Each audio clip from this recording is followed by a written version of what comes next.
राधे राधे बच्चों। अब हम पैरेलल प्लेट कैपेसिटर के बारे में पढ़ते हैं जिसमें डाइलेक्ट्रिक पूरी तरह से फिलअप है। ये हमारे पास में एक एयर कैपेसिटर है, तो इसका कैपेसिटेंस एप्सिलॉन 0 A/D होता है। ठीक है। अब मान लीजिए हमने इसकी पूरी स्पेस को मीडियम से फिलअप करके रखा है। ठीक है। तो हमारे यहाँ पर अब पोटेंशियल डिफरेंस चेंज हो गया। अब चूंकि पूरी तरह से फील्ड है तो अब पोटेंशियल डिफरेंस जो होगा वो इलेक्ट्रिक फील्ड इनटू डिस्टेंस। जब इलेक्ट्रिक फील्ड यूनिफॉर्म होता है तो हम ये कॉन्सेप्ट डायरेक्ट अप्लाई कर सकते हैं। ठीक है। तो यहाँ पर इलेक्ट्रिक फील्ड क्या हो गया, sigma by epsilon into D, जहाँ पर एप्सिलॉन क्या है, इलेक्ट्रिक परमिटिविटी ऑफ मीडियम। हम जानते हैं एप्सिलॉन जो होता है वो एप्सिलॉन 0 एप्सिलॉन आर होता है। तो हमारे पास potential difference sigma upon epsilon 0 epsilon r into d. अब इस सरफेस चार्ज डेंसिटी को हम Q अपॉन A इस तरह से लिख सकते हैं। तो पोटेंशियल डिफरेंस का फॉर्मूला हमारे पास में ये आ गया। अब कैपेसिटेंस जो होता है वो होता है चार्ज अपॉन पोटेंशियल डिफरेंस। ठीक है। तो यहाँ से C इक्वल टू Q/V करेंगे तो हमारे पास कैपेसिटेंस आ गया एप्सिलॉन आर एप्सिलॉन 0 A/D। ये हमारे पास में एयर कैपेसिटर का कैपेसिटेंस है। तो कैपेसिटेंस जो कम्प्लीटली फिल्ड कैपेसिटर है उसका epsilon R times of C होता है। अब किसी भी मीडियम के लिए हम जानते हैं एप्सिलॉन आर की वैल्यू ग्रेटर देन 1 होती है। ठीक है। तो डाइलेक्ट्रिक जिस कैपेसिटर में भरा हो उसका कैपेसिटेंस एयर कैपेसिटर से ज़्यादा होता है। अब हम एक उस सिचुएशन की बात करें कि जब पैरेलल प्लेट कैपेसिटर में डाइलेक्ट्रिक पूरी तरह से नहीं भरा गया है। ठीक है। तो कैपेसिटर के प्लेट्स के बीच में डिस्टेंस D है। अब हमने एक डाइलेक्ट्रिक स्लैब जिसका थिकनेस T है और डाइलेक्ट्रिक कांस्टेंट एप्सिलॉन आर है उसको रखा है। तो यहाँ पर चार्ज इंड्यूस हुआ। ठीक है। तो हमारे पास यहाँ पर एयर है, ये एयर है और ये डाइलेक्ट्रिक है। तो यहाँ पर इलेक्ट्रिक फील्ड देखिए, एयर वाला जो पार्ट है उसमें इलेक्ट्रिक फील्ड इधर होगा। इस इंड्यूस्ड चार्ज के कारण इलेक्ट्रिक फील्ड इस डायरेक्शन में होगा। ये electric field due to dielectric. ठीक है। इंड्यूस्ड इलेक्ट्रिक फील्ड है। अब जो एयर वाला पार्ट है उसकी वजह से इलेक्ट्रिक फील्ड इस तरफ था। अब डाइलेक्ट्रिक के कारण जो इंड्यूस्ड इलेक्ट्रिक फील्ड है वो इधर है। तो नेट इलेक्ट्रिक फील्ड हमें इस तरफ मिलेगा। ठीक है। तो ये हमारे पास हो गया net electric field inside the dielectric, जो कितना होगा, एयर के इलेक्ट्रिक फील्ड माइनस डाइलेक्ट्रिक के कारण जो इंड्यूस्ड इलेक्ट्रिक फील्ड है उनका डिफरेंस। ओके। तो अब हमें यहाँ पर पोटेंशियल डिफरेंस निकालना है। जब भी किसी सिस्टम का कैपेसिटेंस निकालना हो तो वो Q/V होता है, जहाँ पर V पोटेंशियल डिफरेंस है। तो अब चूंकि यहाँ पर इलेक्ट्रिक फील्ड एयर वाले पार्ट में यूनिफॉर्म है, डाइलेक्ट्रिक वाले पार्ट में यूनिफॉर्म है, तो हम पोटेंशियल डिफरेंस निकालने के लिए potential difference in air plus potential difference in medium निकालेंगे।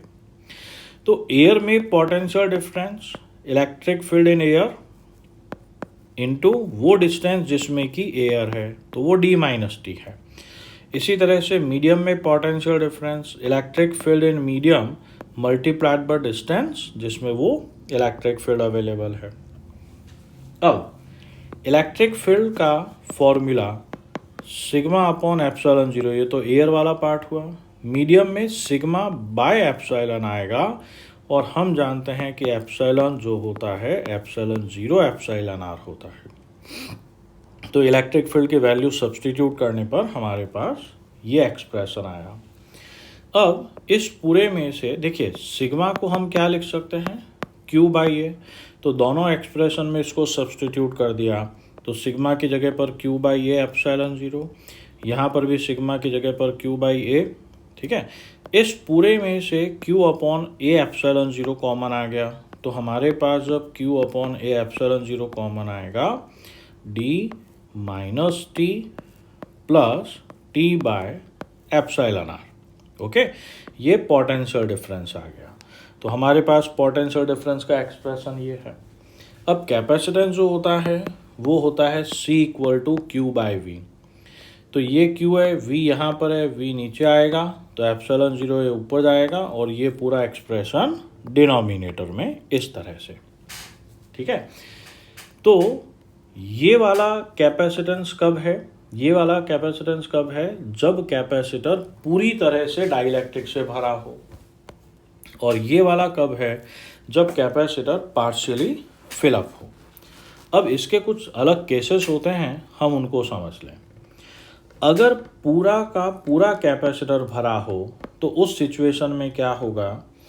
ये फॉर्मूला है, T की जगह पर D आ गया तो D से D कैंसिल आउट हो गया, एप्सिलॉन ऊपर जाएगा तो ये हुआ एप्सिलॉन R एप्सिलॉन 0 A/D।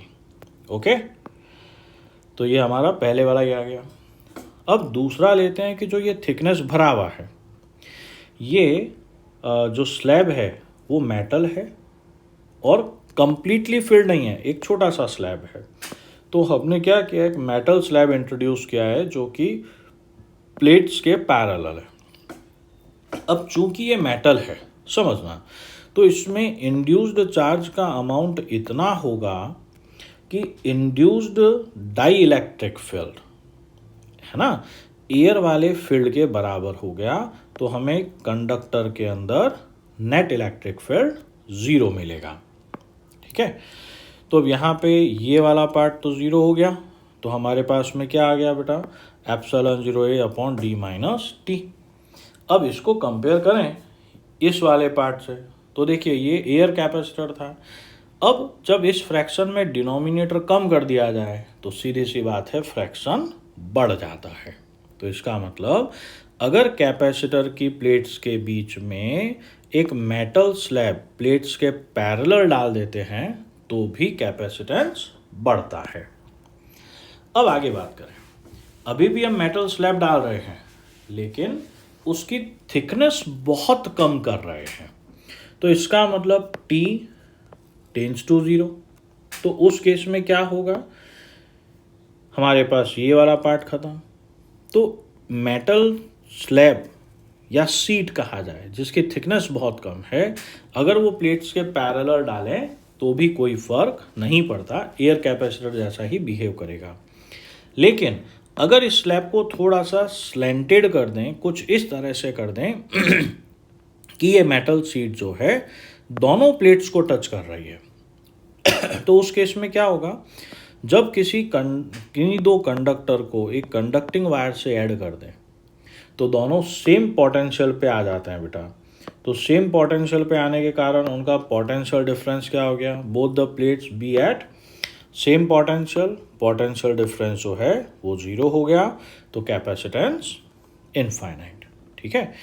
इसके आगे हम नेक्स्ट क्लास में करेंगे। राधे राधे बच्चों।